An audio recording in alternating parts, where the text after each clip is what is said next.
Hello mga kabuchi, welcome to our channel. So today I think we are already on week number 49 to 50 mga kabuchi. Because we're going to miss manggod kanang a week. But then mga kabuchi, so this is our new ampalaya here mga kabuchi, no?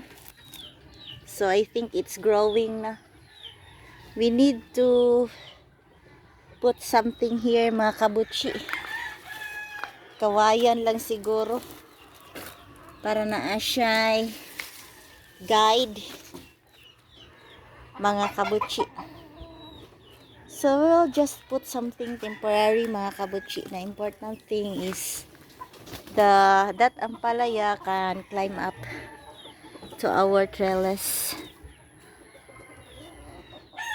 So you may find our update boring mga kabuchi. Our garden after Typhoon Tino mga kabuchi is kuan pa.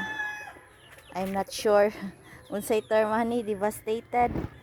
But I'm glad to see this mga kabuchi nga we have new leaves in our lemon na mga lime mga kabuchi. So this is our lime number 1. We have other limes there mga kabuchi, and the lemon over there. So we will not go inside mga kabuchi because the ginger mga kabuchi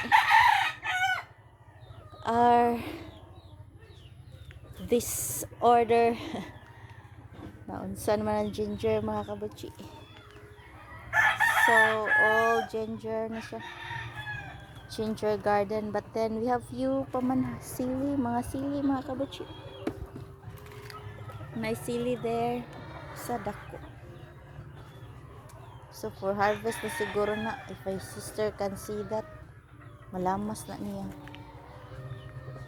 So di kaayo nindot ang life sa atong garden mga kabuchi. It will take a lot of hard work mga kabuchi.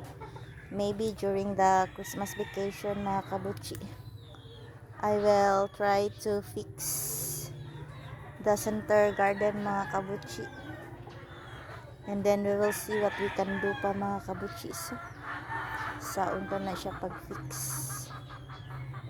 It will need a lot of effort pa mga kabuchi. So the ampalaya here are all dead na mga kabuchi that we have here. So I think I have to replant this one mga kabuchi, and I think the other seedlings mga kabuchi did not survive. No. Hello. Naunsa na ni. I need to find somewhere nga makaan siya mga kabuchi.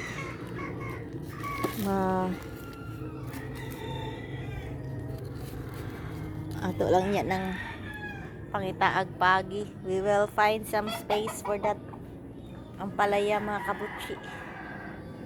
Maybe to at the end of the garden mga kabuchi, I can plant it at the end of the garden or at the middle.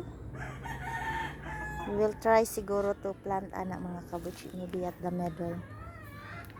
We will see pa mga kabuchi.